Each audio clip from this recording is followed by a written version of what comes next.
Hi, I'm Geroge Wilbanks. Thanks for joining us for our leadership video series where we interview leaders in the asset and wealth management business.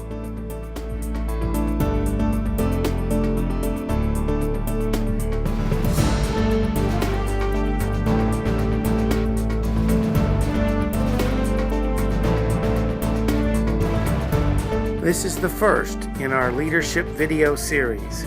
We'll be interviewing Mark Casady, the Chief Executive Officer of LPL Financial. Mark will be talking to us about organizational transformation and some major changes that he has overseen over the last 3 years at his firm.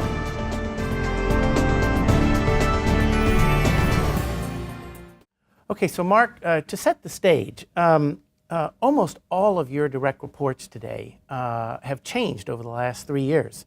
That's a big transformation. That's a lot of action. What happened?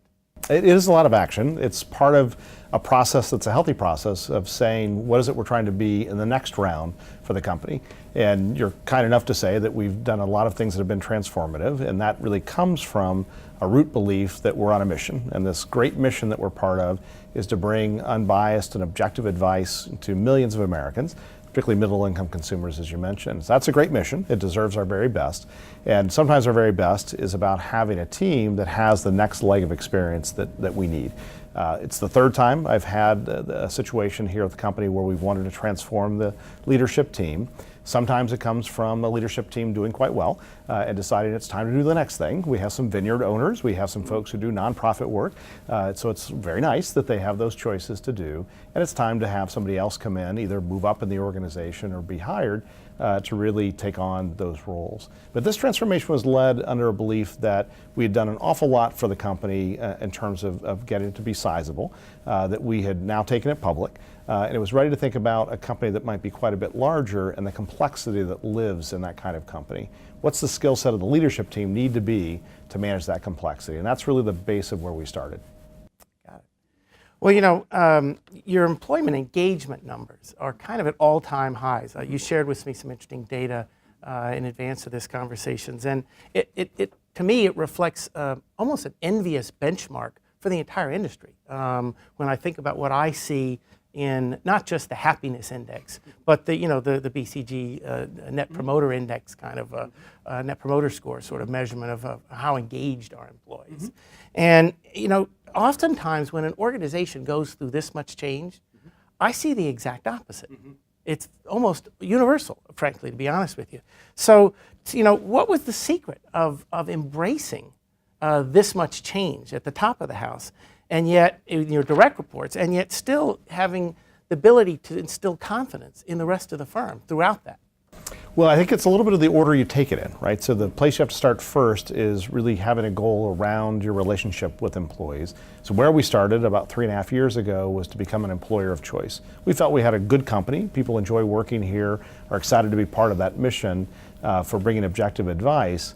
But what we found was we weren't doing the programmatic solutions that really would help employees feel like we're investing heavily in their success. So we said, let's start with employer of choice, because if you start there, that takes a little while to get some legs. And then you can build up trust and transparency that allows you to then make the changes that come next. So that was the first place we started. We really thought about it programmatically. What are benefits? What's our compensation structure? What are the ways that we train and educate employees? How do we do succession planning? How much hiring do we do from within? You're nice to say that our scores have gone up. They have gone up tremendously over the last 3 years. They're at levels that are great, but they need to be even better, right? We're an ambitious company. But I think what's really important is I think we have gained trust and transparency to be able to do the kind of changes that came next. On another front of sort of the partnership of running the firm, you have a remarkable board. These are very demanding and knowledgeable senior executives. Jack Brennan, Jim Reapy, Ann Mulcahy, 2 TPG partners. I mean, if I think about the world of your peer group of other large, mid-sized public companies, having a couple of private equity guys on your board is almost to be feared in many ways. It seems as if you've been willing to embrace this very aggressive corporate governance oversight And a lot of your peers, and in a fashion, in a way that makes me say this is an organization that's setting sort of benchmarks for any public company, to be honest with you. Well, we've done well in the ISS surveys that really score boards and score, if you will, transparency or openness for shareholders. So we've gotten very good ratings, and that's been, again, a programmatic. You're going to see a theme through all this, which is that we set out to do that and make sure that we had the right governance in place. The other thing we set out was when we first hired our very own independent board member, was we worked hard to make sure and think about what is the governance structure that we want. And you're pointing out that what we chose were people who are demanding, right? People who set high standards, who work on very large boards, really multi-billion dollars, companies, and are leaders on those boards. And we set a very high standard for the kind of board member we wanted. And what I wanted was a board that challenged the management team and basically raised the bar continually on our performance. And they've done that, right? They've held us to a standard that we should be held to for such a great business. And I think it's also another example of saying we need to have some outsized talent and let talent drive us to our success, as opposed to having success and then bringing in outsized talent for it. So it's a very planful process of governance and talent management of a different type, at the board level. Many, as a follow-on question to that, many CEOs see demanding boards like that as a challenge that they sort of wrestle to the ground. And in fact, it seems you've embraced it in a way which has led to greater productivity. Can you talk a little bit about those, some events and things that happen along those lines as advice for your peers? Yeah, I think you do make a very conscious choice of kind of a board that believes in what you believe in, has a similar view, doesn't have particularly much diversity in a variety of ways of measuring that. And those are certainly easier boards to deal with. I've dealt with those boards historically, not here, but other places. And that does make life a little easier day to day. But what it doesn't do, it doesn't give you a competitive edge. And we're at a time of great change across every industry. And part of my belief is a board that challenges you will actually be a competitive asset. And I think that is what we've proven with this board. So examples for you of how they've shown up, if you will, in the boardroom is by being very clear about what success is or isn't as it relates to operating plans, right? Being very clear about how we should engage in a strategic discussion about the future of the firm. Being very clear about having an opinion about the choices that we're making. And not being afraid to express those. I think the other strength is that it is a diverse board in terms of background and in terms of experience set. They're not all from the financial services industry, and therefore we get a beauty of that diversity in lots of different points of view as we talk about a particular issue. So we could talk about issue A and find that there's sort of some folks who sit over here on that issue, and some folks who sit a little bit on the opposite of that. And then the debate that ensues is incredibly valuable because out of that debate, you get some really smart idea that comes up. It particularly happened this last summer in our strategic offsite when we were debating what is the next plan for this company and how will it play out. And that's where you really see the value of both that diversity and the experience that's in the boardroom. That's fantastic. So back to where we started talking about the fact that there are a lot of new people around the table of your management team. As you've thought about your recruiting initiatives and as you look back, my observations as a partner but as also an outside observer is that you have been able to set the bar extraordinarily high for sort of where you wanted to go in terms of the type of people you would recruit. Recruiting people from some of your most well-regarded competitors that are significantly larger than you are or were, and sat in jobs that were perhaps seen by the outside world as significantly larger than the job they came to sat in here. Or a professional, as in the case of your general counsel, who nobody in the world would have thought was willing and able to leave a career at the SEC to come and join you. What's the secret sauce to that? I mean, how did you make that kind of magic happen in the marketplace? Because I do think that's a little bit the perception of the marketplace today. Well, I think there's two things. One is the mission's very powerful, right? We don't work just to make a paycheck. I mean, everyone can do that. But the reality is that for people like that who perform at such high levels, they're here first for the mission. And this mission's very powerful. There's no one else in retail financial advice who can say that they offer an objective and conflict-free environment to provide that advice. That's powerful. So they love the idea of it. And that's the hook, right? Once you get the hook in, and then you start reeling. And the reeling is, how many times in your life are you going to have a chance to really sit in a boardroom with great directors and think about the issues that we think about here, where are you going to often get a chance in your career to be a disruptive business model, right? To do things for consumers that are really wonderful and helpful and are going to result in them being more successful. What I love here is what we're doing is great work, right? And we're aligned with them in that mission. And that really is the very first place. And then the chance to really continue that disruption, continue the uniqueness of the model, it becomes a very powerful draw for those individuals. And then I think finally it's about the environment. This is a really great place to work. And I, over and over again, just recently in San Diego, had an executive who joined us, who you know well, from Goldman Sachs.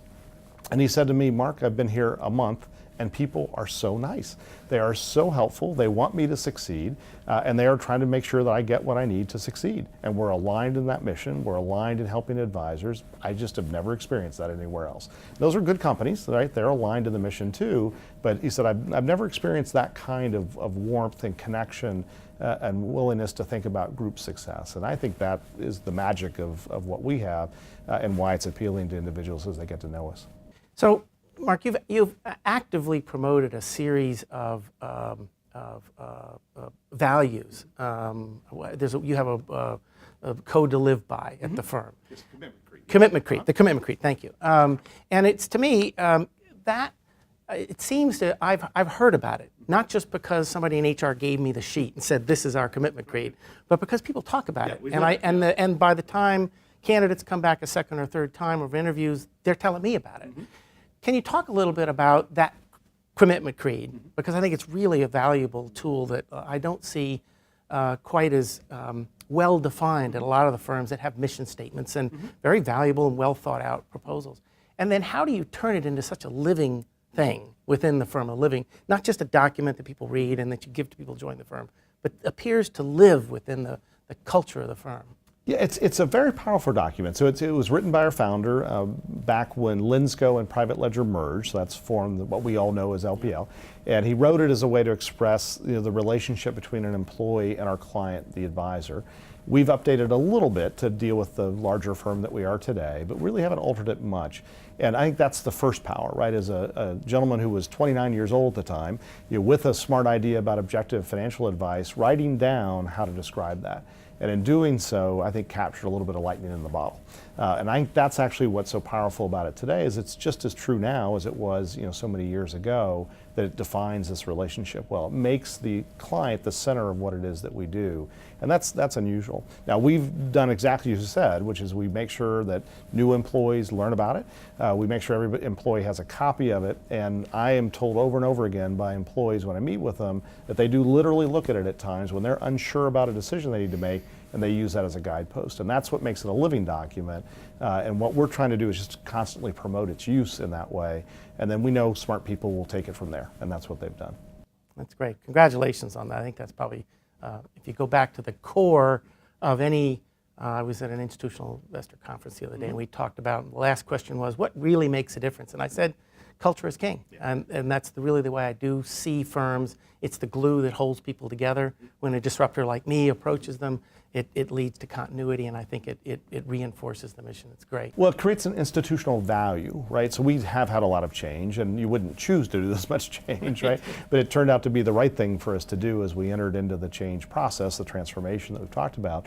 And I think that's the glue, this cultural glue, really captured through the Commitment Creed, that's the one that's really allowed us to have people understand what we stand for and be able to say, even all the noise of change, I get what it is we're supposed to do, right? And I'm going to make sure and deliver on that, and that's a mission worth fighting for, and that's, I think, what makes it powerful, but also makes the culture so strong.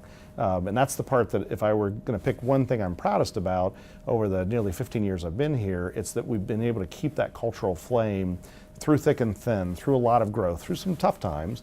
Don't want to relive 2009, for example, and that has really, I think, made the difference in who we are and why we've been successful as an organization. I'd like to continue on that theme a little bit. You've talked about mission, about the culture of the firm, about the value proposition. If I look back recently, not too long, right? Just a few months here, there are quite a number of industry leaders, your competitors, regulators, pundits. They're all talking about the deficit of values in the financial services world broadly. What happened to trust? And it's always seemed such an obvious thing to me that in a professional service business, all you have is your word is your bond, and the trust of gaining the trust of your employees and your clients. And yet it's just painfully obvious across a couple of major market debacles that there's a huge deficit of that in the business we're in. Now, you and actually several of the members of your team have a background with family in the clergy or the ministry. And I wondered if you could talk a little bit about where does that ethical center of gravity come from? It's not off of a page in a mission statement. Where does that ethical center of gravity come from for you? And how do you put that to work every day in the decisions you make? And how do you convince others in the organization to live to that same unusually high standard that makes life worthwhile for you? Well, there's two different areas. I think one area for us, George, is as a company thinking about how we're doing the right thing whenever we have a chance. We're a big, complex business, right? We've made mistakes. And as I look at those mistakes, what's important to me is, are we committed to fixing those? And as long as we're committed to fixing them, and as long as we're committed to trying to not repeat them, then that's a good outcome. Because this size business is going to have issues that pull at either ethical strings or pull at behavioral strings or pull at issues that relate to the way you process business. It's just a complex business. So I think that's the first step, right, is the culture one, which automatically says we need to go fix this, and there's not even a question about that. That starts with the board, right, and them reinforcing that. It then certainly moves through management and then lives with all of our employees as a high standard. And that really lives within the commitment creed. It also lives within this culture that's been strong for so long. So that's the first piece of how I think about this. Second piece is individual, right?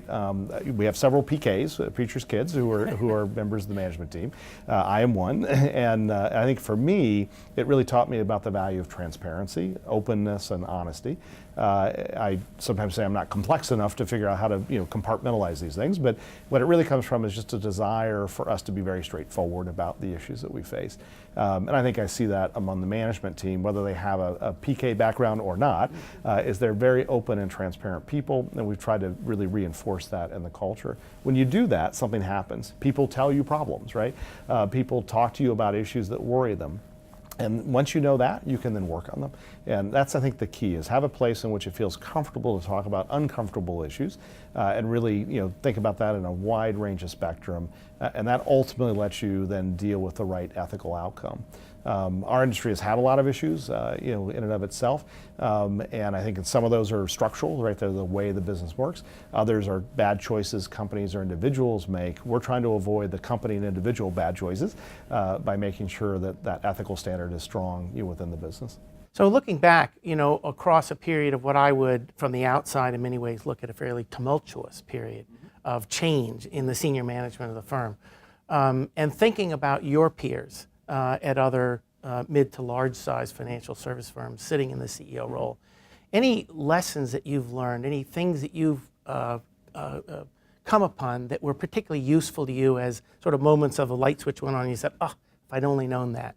Any things like that you look back that say that stick in your mind as lessons learned across that, covering all the topics we've talked about just now? Well, I think a few things that are going to sound a little bit like common sense, right? They were going to be remarkably that way. So the first one is take action sooner. That when you discover an issue or a structure that isn't working or a choice you need to make, it's just better to make the decision and move on. And I think somewhere early in the process, I hit that one. I think that may have come from my board, who are all individuals who've done some great work in running companies through transformations. Second part of it is more from peers, those who are in similar jobs elsewhere. It's really the directness with which they communicate. And again, that transparency reinforced a natural transparency that I have, but maybe realize that everyone has issues, right? And being open about it helps solve them.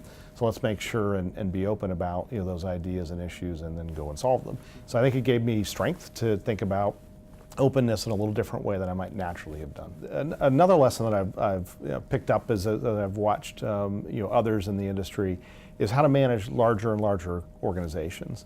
I'm not a natural delegator, right? I like detail.